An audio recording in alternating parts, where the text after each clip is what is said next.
So good day everyone. For today we're going to discuss about developing online assessment and rubrics in rubrics, of course, specifically for the city. So education, right now, developing online assessment and rubric is an important aspect, of modern education, particularly in digital learning environments.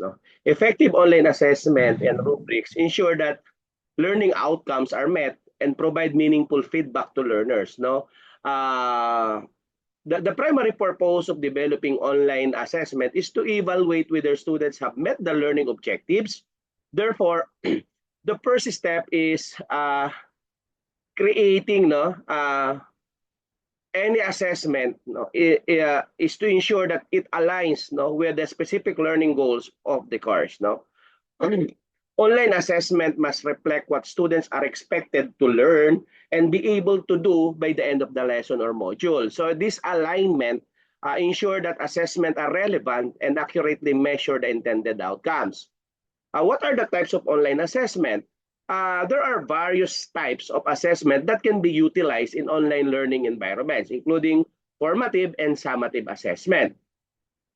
Formative assessment provides ongoing feedback and help instructor or teachers and the students gauge progress during the learning process, such as quizzes, discussion, or either peer reviews. So summative assessment, such as final projects or exams, evaluate cumulative knowledge at the end of a unit of a course, and the key is to select the right type of assessment for the learning objective and to incorporate a balance for both for a comprehensive evaluation. That's why now we are using a rubrics and others. So creating authentic assessment. Authentic assessment asks students to apply their knowledge and skills in a real world or simulated scenarios. In online environments, this might include case studies, project-based assessment, or problem-solving tasks that reflect situations students might encounter in their careers. Authentic assessment are particularly effective because they not only test students' knowledge but also challenge them to think critically and apply their learning in practical context. Designing effective rubrics, as I mentioned, because rubrics are essential for assessing student performance in a clear and objective manner. Hindi subjective, it must be objective manner. So a well-designed rubrics outline the criteria for success, describing different levels or performance for its criterion. Rubrics should be specific, yung smart na sinasabi natin, specific, measurable, and aligned with the learning objectives. They help both teachers and the students by making the expectations for assignment transparent, and providing a consistent framework for grading, because rubrics are especially helpful in evaluating subjective assessment such as essays, presentation, or projects. It is important for us to incorporate technology because online platforms offer a range of tools for developing and administering assessment, right? Learning management system like Moodle, Canvas, Google Classroom, Orange App allow instructors to create and manage quizzes, discussion forums, and other assessment types. And these platforms often include automated grading for certain types of assessment. Let's say kung multiple choice siya, true or false, automatic yun, which save times and provides immediate feedback to students. Because using digital tools for assessment also make it easier to track student progress and analyze data over time. Another thing, of course, is providing feedback. One of the most important aspect of online assessment is providing timely and constructive feedback, because feedback helps students understand their strengths and areas for improvement.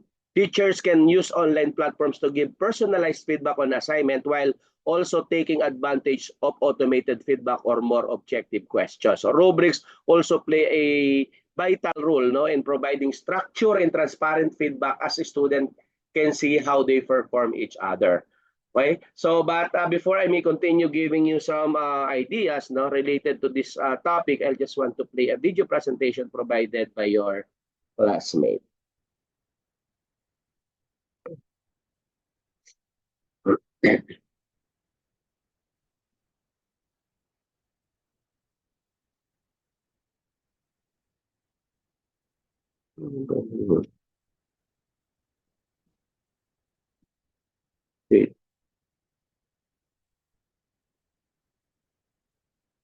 Assessment. For the desired significant learning outcomes, in this lesson, students are expected to first develop appropriate rubrics to assess students' performance and outputs, and second, use rubrics to assess students' performance and output. The success indicators of this lesson is to come up with assessment rubrics containing the essential features of a sound rubric. Anyway, what is a rubric? A rubric is an assessment tool that specifies the performance expectations for any kind of student work, particularly those that are not traditional in nature, such as portfolio, outputs or projects, performances, collaborative work, and research. Generally, it contains three essential features. First is the criteria, second, the descriptors, and the performance levels. For the criteria, these are the aspects of performance that will be assessed. Second, for the descriptors, these are the characteristics associated with each criterion. And lastly is the performance levels. These are the one that identify students' level of mastery within each criterion. The following are examples of student performances and outputs that can be assessed by a rubric. Under the student performances, there are four. Oral presentation or demonstrations are the research paper or poster presentation, individual or group report, skills demonstration such as baking and teaching, and extemporaneous speech.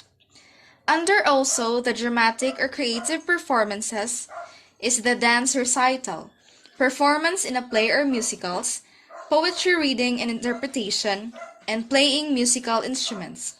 For the public speaking, these are debates, declamation, panel discussion, and inspirational speech.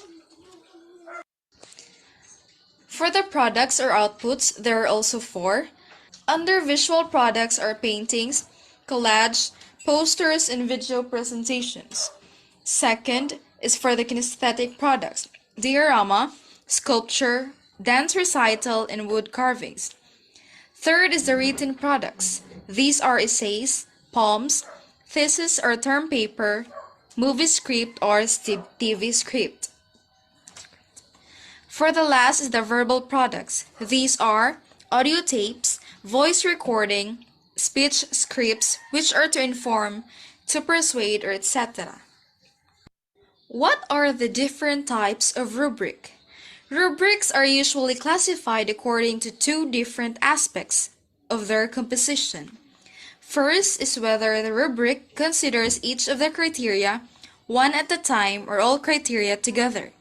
And second is whether the rubric is applicable to all similar tasks or can only be used for a particular task.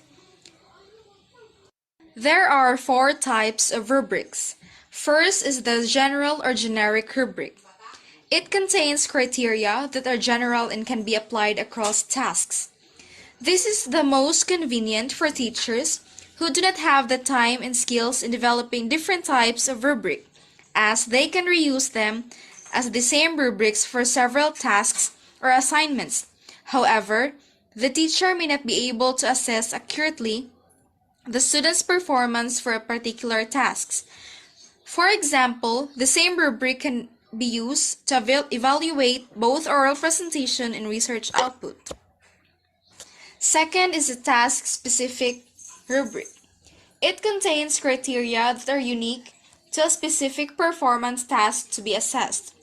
This kind of rubric is the best for instruction and formative assessment since it will provide the students feedback on what aspects of their performance or work need to be improved.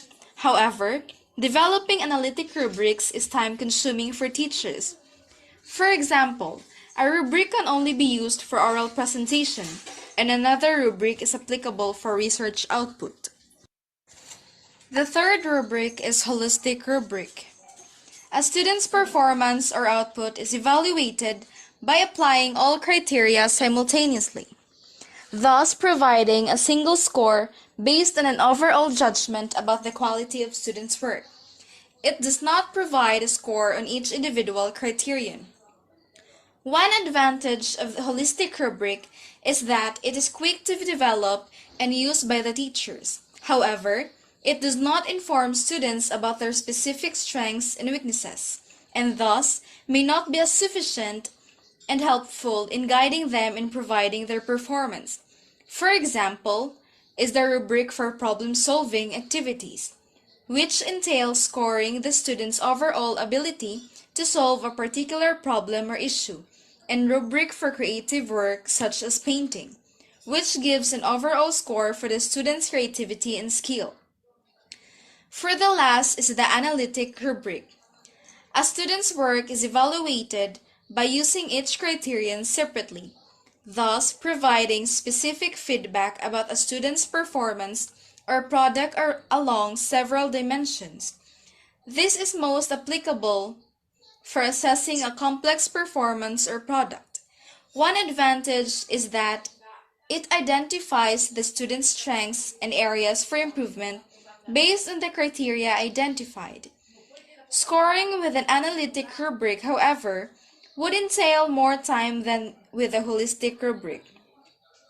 For example, is the rubric for research paper that requires scoring a student's work on different parts of research paper, or a rubric for chemical laboratory experiment taking into consideration the student's performance in every stage of the experiment.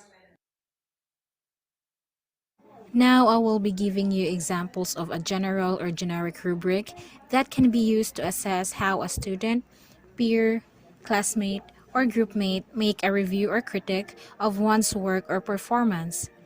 These are generic rubrics as these can be applied to any type of performance task or outputs. Examples given are research report, dance performance, oral presentation, and etc. Let us start with sample generic rubric for reviewer or critic of performance tasks or outputs. Firstly, let us identify the evaluation criteria. And in this first sample, the criterion is provided meaningful or relevant feedback on peers' work, output, or performance. Secondly, we will be identifying the levels of mastery. In this rubric, the teacher can describe whether the criterion given is being reached with the indicators not evident, 1, insufficient, 2, sufficient, 3, and excellent, 4. Now, how will the teacher decide which level to choose? Well, quality definitions for each scale for each level are included. The teacher chooses the level which description best describes the student work in that area. In this case, it is not evident, 1, if there is no or there is only few comments or suggestions to improve the work, performance, or output. Comments might be interpreted or insulting with little understanding of the assigned task. It is insufficient, 2, if comments are superficial, not relevant, neutral, or non-encouraging. Sufficient, 3, if comments are relevant and appropriate. Comments include positive feedback and suggestions. And excellent, 4, if the comments include suggestions and additional resources. Comments praise specific strength of the work or performance, as well as constructively addresses weaknesses with alternatives that might be considered. So, to differentiate the above with a task-specific rubric, the following example is given below. In this rubric, the different criteria that are specific to the performance task to be assessed are indicated.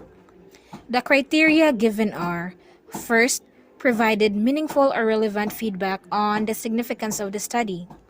It is not evident if there is no or there is only few comments or suggestions with little understanding.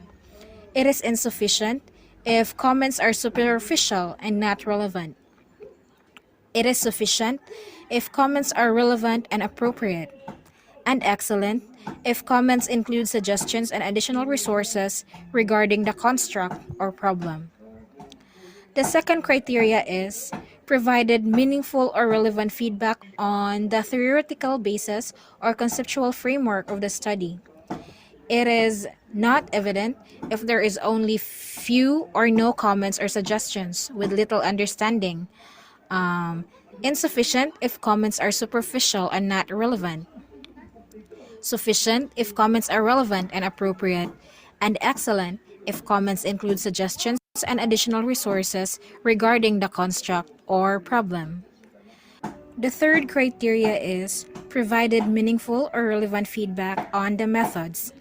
It is not evident if there is no or there is only few comments or suggestions. It is insufficient if comments are superficial and do not provide appropriate suggestions on how research should be conducted. It is sufficient if comments are relevant and appropriate, and excellent if comments include suggestions and additional resources regarding the construct or problem. The fourth criteria is provided meaningful or relevant feedback on the comments in a positive, encouraging, and constructive manner. It is not evident if there is no or there is only few comments or suggestions given to improve the paper. Comments might be interpreted as insulting. It is insufficient if comments are neutral and non-encouraging. Comments are not relevant to the study. It is sufficient if comments include positive feedback and suggestions, and excellent if comments praise specific strengths of the work or performance, as well as constructively address weaknesses with alternatives that might be considered. On the other hand, examples of the holistic and analytic rubrics will be presented next. Here it is. Sample holistic rubric for oral presentation. So the ratings or grade are A. Exemplary, B. Satisfactory, C. Emerging, and D. Unacceptable. These ratings are characterized as A. Exemplary, is very organized, has a clear opening statement that catches the audience's interest. Content of report is comprehensively and demonstrates substance and depth. Delivery is very clear and understandable, uses slides or multimedia equipment effortlessly to enhance presentation. B. Satisfactory, is mostly organized, has opening statement relevant to topic, covers important topics, has appropriate pace and without distracting mannerisms, looks at slide to keep on track. It is emerging, C, if it has an opening statement relevant to the topic but does not give outline of speech, is somewhat disorganized, lacks content and depth in the discussion of the topic. Delivery is fast and not clear. Some items not covered well. Relies heavily on slides and notes and make little eye contact. It is unacceptable or D.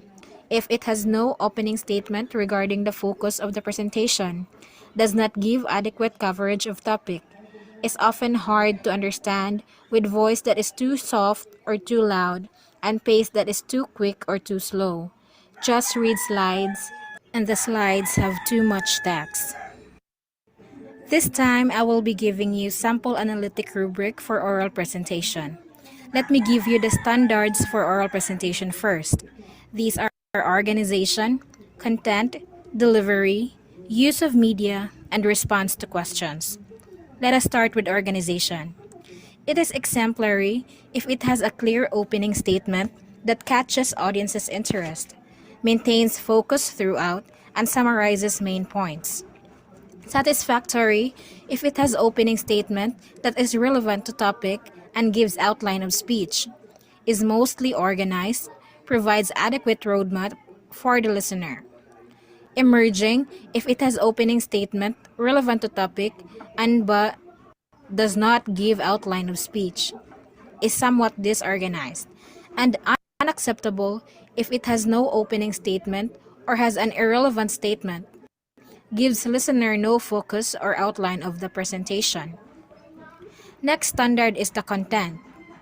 If it demonstrates substance and depth, is comprehensive, shows mastery of material, it is exemplary. Satisfactory if covers topic, uses appropriate sources, and is objective. Emerging if it lacks content and depth in the discussion of the topic and lacks resources, and unacceptable if it does not give adequate coverage of topic and lacks sources. Next is delivery. It is exemplary if it has natural delivery, projects enthusiasm, interest, and confidence. Report can be understood well. It is satisfactory if has appropriate pace, has no distracting mannerisms, and is easily understood.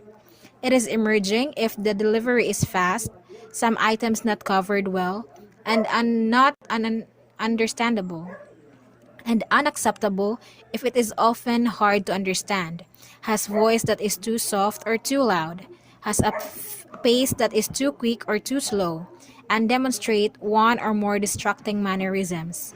Next standard is use of media. It is exemplary if the reporter uses slides effortlessly to enhance presentation and has an effective presentation without media. Satisfactory if he or she looks at slides to keep on track, uses an appropriate number of slides. Emerging if he or she relies heavily on slides and notes, makes little eye contact, and uses slides with many text. And unacceptable if he or she just reads slides with slides that have too much text. Last standard is the response to questions. It is exemplary if the reporter or the student demonstrates full knowledge of topic and explains and elaborates on all questions. Satisfactory if he or she shows ease in answering question but does not elaborate. Emerging if he or she answers questions but not convincingly vague or unclear, and unacceptable if he or she cannot answer most questions and demonstrate little grasp of information and has undeveloped or unclear answers to questions. What are the characteristics of a good rubric? A good rubric should have the following qualities. First is the explicit. A good rubric should contain criteria performance indicators that are clear, concrete, and observable, as well as relevant and applicable to the performance task to be assessed. Each benchmark and point value should also have clearly delineated indicators differentiating the expected quality of work for each performance level. So, it should be stated clearly and in detail, leaving no room for confusion or doubt. Next is, it should be aligned.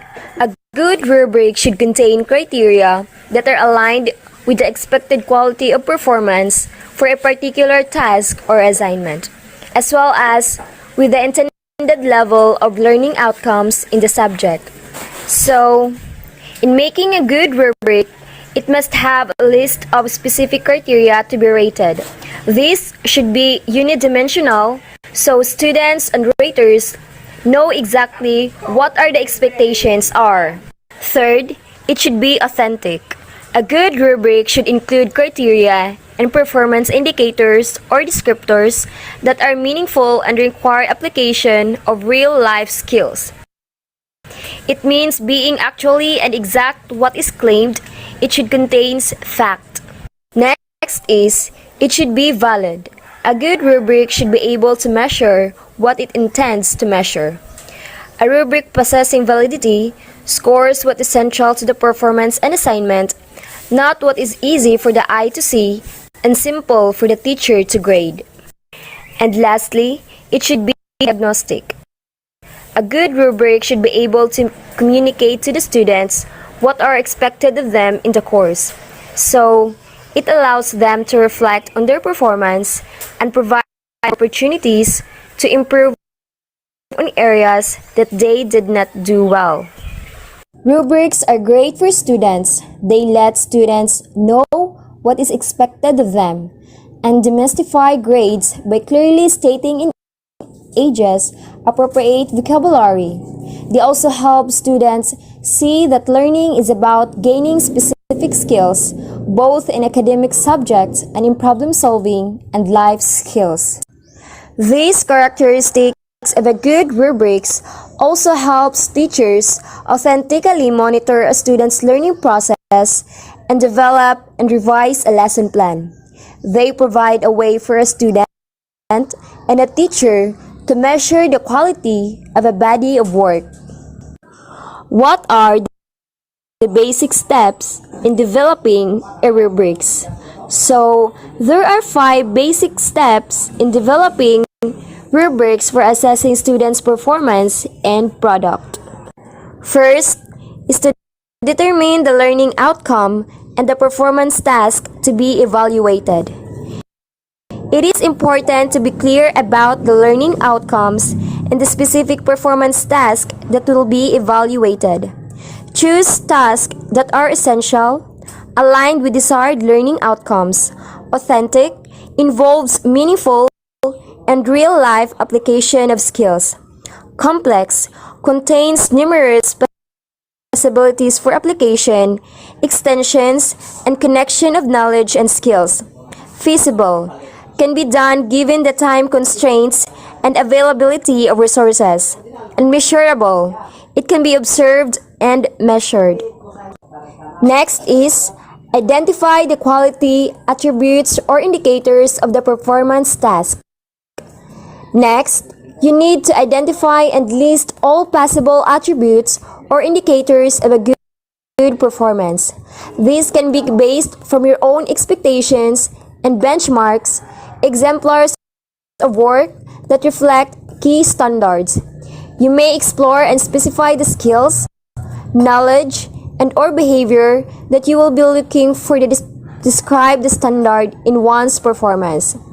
Be sure to limit the characteristics that are important. Third, determine the criteria or dimensions.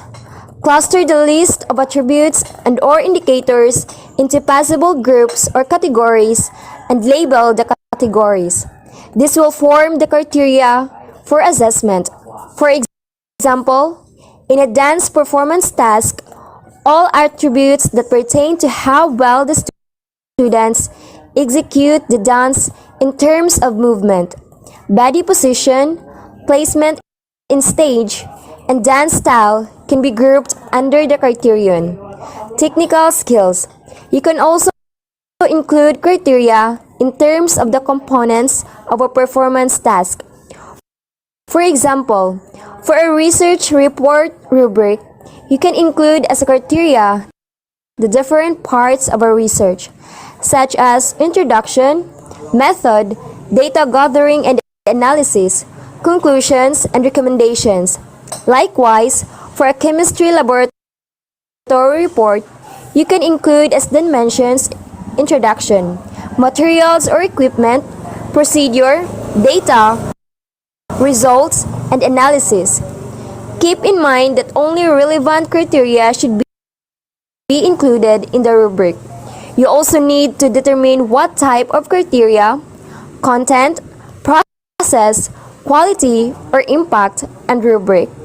Holistic, analytical, general, or task-specific will be used. Next is to determine the benchmarks and point values. A number of descriptors can be used to denote the levels of performance with or without accompanying symbols for letter or number grades. Examples of levels of performance include Level 1, we have exemplary, distinguished, substantially developed, outstanding. And for the level 3, we have accomplished, proficient, mostly developed, and proficient. Level 2, we have developing, apprentice, developed, and acceptable. And for the level 1, we have beginning, novice, underdeveloped, and acceptable. And lastly is to write the benchmark or performance descriptors for quality work criteria. It is important that the behaviors, characteristics, or qualities that illustrate or exemplify each performance level are clear and delineated. These performance descriptors should describe the relative differences between performances at each level. The differences between performance points can be presented by: we have for the level 1 aspects of performance or behavior at different levels. Example, evaluates the different characteristics of, we have 4 points, analyzes different characteristics of, we have 3 points, describes the different characteristic of, 2 points, and lists the different characteristics of, we have 1 point. And for the 2, adjectives, adjectival phrases, adverbs, and adverbial phrases to present different qualitative differences between levels. Examples: explains to a very great extent the, explains to a great extent the, explains with moderate accuracy the, explains with limited accuracy the. And for 3, numeric references to identify quantitative differences between levels. Examples: gives more than 4 relevant examples of, gives 3 to 4 relevant examples of the, gives 1 to 2 relevant examples of the, gives no 0 relevant examples of the. And for the 4, degrees of assistance needed by the student to complete the task. For examples, explains the topic correctly and independently on his own, explains the topic with very little assistance from the teacher or classmates, explains the topic with occasional assistance from the teacher or classmates, and last, needs assistance from the teacher or classmates in explaining the topic most of the time. This is probably your most difficult step in creating a rubric. Here, you will need to write short statements of your expectations underneath each performance level for every single criteria. The descriptions should be specific and measurable. The language should be parallel to help with students' comprehension, and the degree to which the standards are met should be explained. How can you make rubric useful to your students? Rubric is an important component in the teaching-learning process. It does not only help teachers in assessing students' work through application of consistent standards and in identifying the gaps in their learning, but it also makes students aware of what are expected of them in relation of the assessment tasks in particular and the subject as a whole, of how they will be graded, and eventually of how well they are meeting these expectations. Thus, to make the rubric more relevant and useful to students, it is important for teachers to, first, prepare the rubric and make it available to students before they begin with the assigned task, to inform them the requirements, criteria, and expectations so as to guide them in carrying out their task. Second, develop rubric with performance descriptors that are clear and easily understood by students. Third is to present the rubric to students and allow them to give their feedback and suggestions to improve or refine it. Fourth, if possible, involve students in the creation of rubric to enhance their motivation, engagement, and self-regulation. And lastly, orient the students on how to effectively use the rubric, especially those that are used for self-assessment and peer assessment. So now, let's proceed on how we are going to create or to make a rubric for any performance task evaluation to assess students' learning outcomes. There are 5 steps in making a rubric. First, you have to determine the learning outcome and the performance task to be evaluated. For example, you asked your students to bake chocolate cookies, which is the first step. Second, you have to identify the indicators of the performance task. In this step, you are about to make a standard to meet your expectations or the possible outcomes of the product. Like, you are expecting that the cookies will bake delicious, crispy at the edges but soft and chewy in the middle, visually appealing chocolate chip cookies.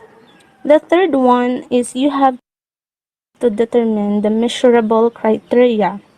In this part, you are able to set standard if what texture, color, taste, richness, and the number of chocolate chip cookies you are about to expect upon making chocolate cookies in your students. In this step, the chocolate cookies should be appear in light brown or golden brown, can be soft or crispy, sweet, crunchy, and buttery bite that lingers as we chew it. The fourth one is you have to determine or create or decide what performance benchmarks and point values you should use. Examples for these are the common use when evaluating a task like very good, good, needs improvements, poor, and so on and so forth. It depends on you if what words will you use in making benchmarks and point values. The last steps is the benchmark or performance descriptors for quality work criteria. It's up to you if what performance descriptors you want to construct and evaluating students' finished output or product. Now that we all know the steps in making or designing a rubric, we always take note that in the development of a rubric, the following information that we need first is the type of rubric to use. Second, performance task to be evaluated. Third, indicators of the performance task. Fourth, criteria for evaluating students' product or performance. Fifth, benchmarks and point values for each criterion. And last one is performance descriptors to indicate the quality of performance. Evaluate the performance assessment tasks and rubrics that you have developed by using the following checklist. Checklist for a good rubric. It is answerable by yes or no. For example, in the performance task, first question is that is the performance task aligned with desired the learning outcomes? Second question is, does it include meaningful and real-life application of skills? Third question is, does it allow numerous opportunities for application, extension, and connections of desired learning outcomes? Fourth is it feasible to implement? Fifth is it observable and measurable? Six is it interesting and challenging? That is for performance task and the students will answer it by yes or no. For the performance criteria, first question is there an appropriate number of performance criteria? Second, are the criteria clearly defined and indicated in the rubrics? Third is, are the criteria relevant to the skills being measured? Fourth is, are the performance criteria measurable and observable? For the levels of performance or benchmark and point values, first question is there appropriate number of levels? Second, are the levels meaningful and suitable to the performance task? For the performance descriptors or indicators, first question is, are the performance indicators clear and understandable to the students? Second is, are they observable and measurable? Third is, do they appropriately describe the relative differences between performances at each level? For overall, first question is the rubric appropriate for the performance task being assessed? Second is it manageable and practical to use by students and teachers? Evaluate the level of your skills in designing a rubric using the following scale. In level, proficient. I know this very well. I can teach others how to make one. That is for the performance benchmark. Level, master. I can do it by myself. However, I sometimes make mistakes. For developing, I am getting there. However, I still need help to be able to perfect it. For novice, I cannot do it myself. I need help to make a good effective test. Based on your self-assessment above, choose the following tasks to help you enhance your skills and competencies in designing a rubric. For the level, proficient. The possible test is help or mentor colleagues who are having difficulty in designing rubrics. Willingly contribute or supervise the development of rubrics for department use. For the master, examine the areas that you need to improve and address them immediately. Consult colleagues on what needs to be revised, added, or deleted in the rubrics you have developed before they are implemented. For the developing or the novice, read more books or references on how to develop rubrics. Work and collaborate with your colleagues who are teaching the same course or subject in developing a rubric. Educators in assessing students' work and performances has become a breeze for me when I started using rubrics. I have developed a number of rubrics for different requirements in my course. I have developed rubrics for research paper, research proposal, oral presentation, peer or group mates evaluation, and other projects or outputs. I usually make use of analytic rubric since I want to evaluate or rate my students' work in terms of the different criteria that I have set.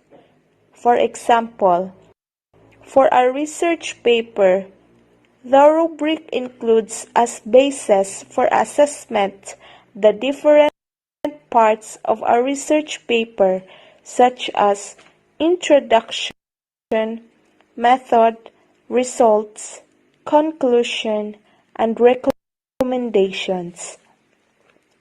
Detailed descriptions are written for each level of performance, taking into consideration the mark characteristics that would set each benchmark and point value from each other. For example, from novice to expert. On the other hand, for the rubric for oral presentation, I included the following criteria for assessing students' performance: organization, content, delivery, use of media, and response to questions. I also give students opportunities to conduct self-assessment and peer assessment using rubrics, since I believe that this will allow them to become more self-regulated learners. When creating a rubric, I would start with the identification of the performance task or output that would represent the best measure of my students' learning in the subject.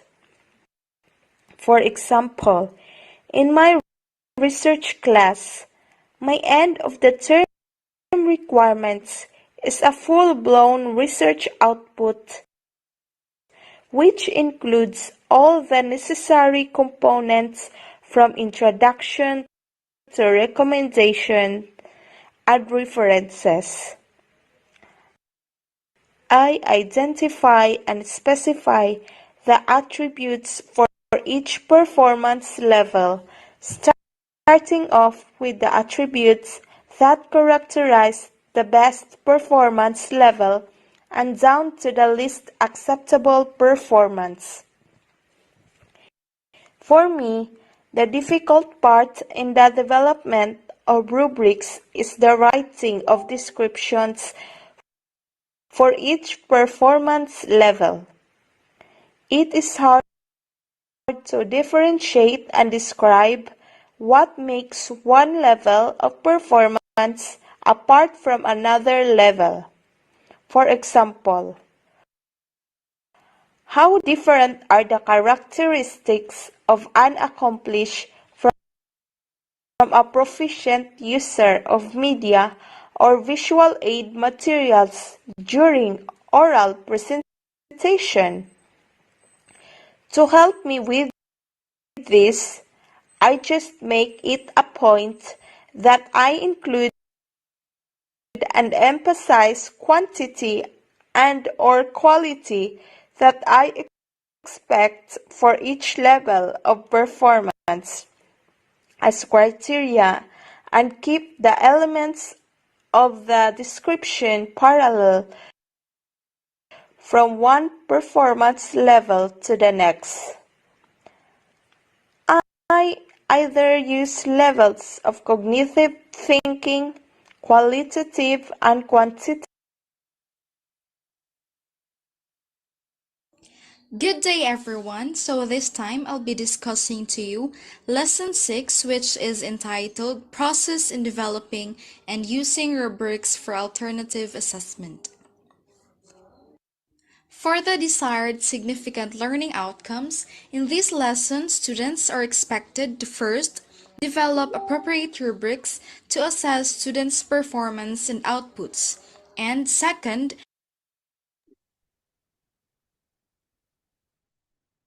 Okay, so I think that's it now for the discussions of our presenter. Now, ensuring accessibility and inclusivity is very important no, in this topic. No, when developing an online assessment, it is critical to ensure they are accessible to all students, including those with disabilities or varying technological access. So this may involve providing alternative assessment formats, no, offering additional time, or ensuring that assessment materials are compatible with assistive technologies. No? Inclusivity in online assessment also means considering the diverse learning needs of students, ensuring that assessment do not inadvertently disadvantage any group of learners. No? And evaluating and improving assessment. Now, after administering an online assessment, it is important to evaluate its effectiveness. Now, this can be done by analyzing student performance, now gathering feedback from students and reflecting on other assessment met its intended purpose. No, if the student struggled with certain questions or tasks, the assessment may need to be revised to clarify or clarity, syempre, or alignment with the learning objectives. This iterative process ensures continuous improvement of assessment, making them more effective over online. So I believe no, by thoroughly developing online assessment and rubrics, educators can ensure a fair, meaningful, and comprehensive evaluation of student learning. So while also leveraging the advantages of digital platforms for effectively and scalability and scalability.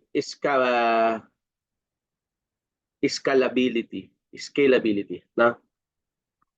A while ago, no, our presenter focused on what rubrics, no.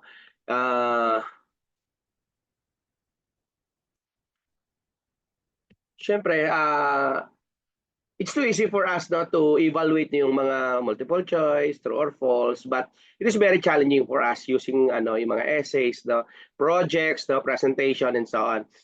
So that's why rubrics are structured assessment tools that outline the criteria and standards for evaluating student works. No, they provide a clear set of expectation describing different levels of performance for each criterion, which can include aspect like content, quality, organization, and creativity, as our presenter discussed. No, the rubrics guide both teachers and students by making the grading process more objective dapat and transparent, offering detailed feedback on how well student met specific learning goals. No, in our field in education, rubrics are especially useful for subjective or complex assessments such as essay, presentation, or projects. So I believe by using a rubrics, not as teacher, no, can consistently evaluate student performance, no, while student gain a better understanding of how their work will be judged. No, rubrics also support self-assessment and peer feedback, no, helping learners understand areas for improvement and track their own progress. No, so I think that's it.